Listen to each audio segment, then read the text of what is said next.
Welcome back. This is session 4, and it has been a wild ride through awareness and attitude and actions. And now we're down to acceptance and accountability. And part of actions were the assumptions that hold us back. And through it all was the framework of the ballpark theory. So, a couple of cleanup points from last session. One is that I promised to revisit what Marshall Goldsmith said. His question, am I willing at this time to make the investment required to make a positive difference on this topic? And the reason that this plays so well is because the one thing that you have absolute control over is the amount of effort you put into something. You have absolute control over that. But most of the time we don't check in to see if we're willing to put in enough effort to make a difference. And that's really the reality check of all of the things we're doing. Because when it comes to choosing what actions you're going to take, which one are you willing to put the effort into? When it comes to choosing which direction you're going to take a conversation, is this a person that I'm going to have to convince to come in to my business? To come in as a client, to come in as a team member? Or is this a person who I'm going to just need to persuade? And the difference between those two has to do with how much effort I'm willing to put into it. Here's how persuasion works. Persuasion works by there's something you want. You already want it. All I'm doing is helping you see where it's beneficial to you to do it now, to do it sooner. But the result is already something you want. And most of us don't get to results soon enough in our conversations to get to the results that the person we're talking to wants to hear.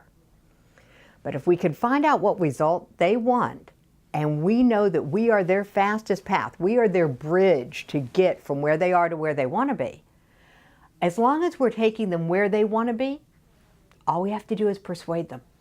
We don't have to convince them of anything because it's what they want. Now, when it comes to convincing, this is where we know what's best for them. We know what they need. We know that what we have to offer is going to get them a better life.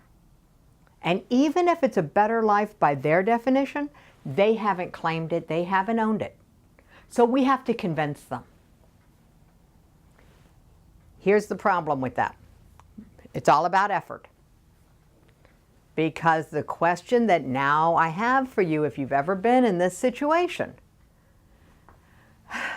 it's not, am I willing to put forth the effort to make a positive difference? Because that could be convincing them, and yeah, I'm willing to do that. But here's the secret. If I have to drag them in, I'm going to have to drag them around. So then it's, am I willing to put forth the effort that it's going to need to continue to convince them, to continue to inspire and motivate and push them in the direction that I know is right for them. So not a good plan for me because I don't have that kind of stamina or the attention span. So pay attention to the choices that you have and the people that you're talking to, because make sure that the outcome is what they want. Because if you have to convince them of the outcome, that it's good for them, you'll have to drag them around. And that's a lot of effort.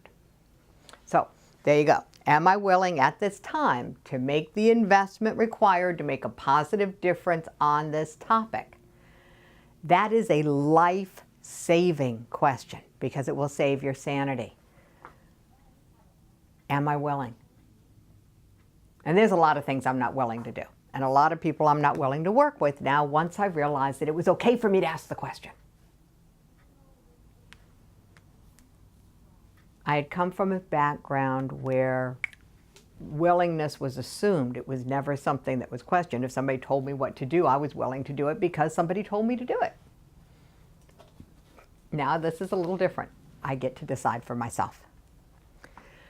So that's coming back, finishing up the piece on action. I wanted to make sure that I got that cleaned up. Before you take an action, make sure that you're willing to put forth the effort needed to make a positive difference on that particular topic. Because if you're not willing to do that, let somebody else have that opportunity. Because it's not the right opportunity for you. It's not the right team member. It's not the right client. It's not the right opportunity. And sometimes that's a blessing. Because here's the problem with, I'm just going to come back and finish the thought. If I convince somebody to work with me, and I am investing the amount of effort required to make a positive difference with this person who I had to convince to come into the training, I don't have any time or energy to deal with the people who really want the outcome that I can help them get. It only took that happening once or twice or a few times before I finally got this. And it was only reading the book Triggers where I got Marshall Goldsmith's question that I went, aha, that's it. That's the answer. Ask the question, am I willing? Ooh, good questions. I do love good questions. I'm going to flip, I'm not going to write it down. I'm going to let you guys just listen. Good questions. Coach Wooten. Coach Wooten was a very famous basketball coach. And his legend lives on. John C. Maxwell is one of his proteges. And John Maxwell was interviewed recently about Coach Wooten and his experience. And Coach Wooten had a question. Actually, no. John Maxwell had the question. And this is how he got to meet Coach Wooten and be mentored by him. John Maxwell works with leaders, and he teaches his leaders to ask the question, who do you know that I should know? He was doing a lecture. He had sitting down talking with one of the teachers who was in the lecture, who they were just chit-chatting, and he asked his question, who do you know that I should know? And the guy said, well, I know Coach Wooten. And this was John Maxwell's idol. So he ended up being introduced to him. He ended up spending hours with him because he came prepared with 5 pages of questions. Yeah, and then he had more questions, and they ended up with a long relationship. Who could you meet if you were willing to ask that question of other people? Who do you know that I should know? So we're going to come back to that. I'm going to actually, that's going to be in the forum. That's going to be in the materials, because I'm going to be nudging people in the group to say, who do you know that I should know? And have you nudge back. Because in that portal, in that Facebook group that we have for this class, there's the potential to really exponentially grow your businesses and change your life by getting to know the people in the group, by being willing to engage, and then by being willing to ask, who do you know that I should know? They won't know the answer if they don't get to know you. Yeah, so this is about being willing to be visible in the group. And that's a whole nother story about willingness. So one of the actions is about being willing to be visible just in the group. Okay, just in the group. All right, I'd be remiss if I didn't remind everybody that there were practices that we talked about. So, daily questions in the morning. No, 5 by 5 in the morning, daily questions in the evening. If if your timetable's reversed, it doesn't matter. Just bookend your day. Bookend your day with the awareness of what is going on in your world. Where are you committed to putting the effort to make a positive difference in your own life? Because I will guarantee you that nobody else is going to care. Nobody's going to hold you accountable to the 5 by 5 practice or to the daily questions. It requires effort. The effort is so worth it, because by putting your attention on your own personal growth on feeding your mind in the morning with the 5x5. The 5x5 actually feeds my soul. It guarantees that every day I'm going to feed my brain something useful and inspiring. And it guarantees that I'm going to reflect on it, that I'm going to write on it, and that I'm going to spend a minute being grateful for what I already have in my life. And from that space, I pretty much can conquer the world, is how it feels in the morning. It revs me up, gets me enthusiastic about my day. And enthusiasm is one of the pillars of success. And so finding what inspires you. If you haven't found an inspiring book to use for your 5x5 practice, check out the bibliography that goes with this course. Check out what's being talked about in the Facebook group. Get yourself an inspiring book. We have a lot of other material to cover, but I'm not letting people off the hook just because this is the last night of the class. This is for the people here, for the people watching it on video. This is an ongoing practice. You don't create a life that you want without putting some consistent effort into it. And nobody is going to grade you on your level of effort. Did you do your best? Except you. Doing your best shows up in a lot of the books that are in there. Nobody expects you to be perfect, except you. So get over it. All right, to help you get over it, we're going to talk about open space theory for just a minute. Open space theory is probably the sanest way to run a meeting I have ever heard.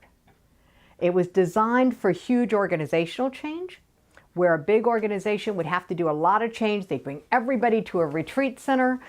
Anybody who had something they were concerned about wrote it on a big Post-it note like this, only horizontal, and then came to a microphone, shouted out what it was that they wanted to talk about, like, downsizing or, moving the headquarters or whatever it was, and they put it on a big grid, and the grid was time of day and rooms, so that people could see this room at this time they're going to talk about this topic, and people would just go up and write their name on the thing that's where they're going to attend, so they could create their own schedule. There are 4 guidelines for open space theory and 1 rule. Okay, I like things in 4s because I can remember that. All right, so rule number 1. Whoever shows up are the right people. So we got right people. Rule number 2. I know you're not going to like this one. Rule number 2. Whatever time we get started is the right time. So rule number 2 is about right time. Rule number 3. Whatever we get done is enough. And rule number 4, when it's over, it's over. Move on. And then there's 1 guideline. No, these are the guidelines. There's 1 rule. You ready? The 1 rule. You show up in one of these meeting rooms. You saw the topic. You were all excited. You go in. You sit down. They start talking. And you realize you are so in the wrong place. You are not interested, not engaged, and these are so not your peeps. Vote with your feet. Leave. Go outside until the next meeting starts. Vote with feet. How much simpler would your life be if you voted with your feet once you realized you were in the wrong place? So there you go. This is open space theory in a nutshell. I have to revisit it. It doesn't matter what order these are in, except the last one's really important. Yeah. I revisit it every time that I'm going to do a presentation. For those of you who were with me yesterday morning, when we were talking about all things dealing with Facebook groups, oh yeah, whatever we got done was enough, because there is so much more to talk about on that topic. That's why we're going to talk about it again next week. Yeah, we're going to go into, I don't know if you saw the post, but we're going to go into the good old-fashioned websites and landing pages and opt-ins. Oh my, like Dorothy and the Wizard of Oz. So whatever we get done is enough. And that's going to hold true for tonight too. But my intention is that we're going to get to everything that's important to you. The key today is acceptance if it's not your ballpark, and accountability if it is your ballpark. And so that's where we're going to pick up. And right now we're going to take just a break so I can get some water.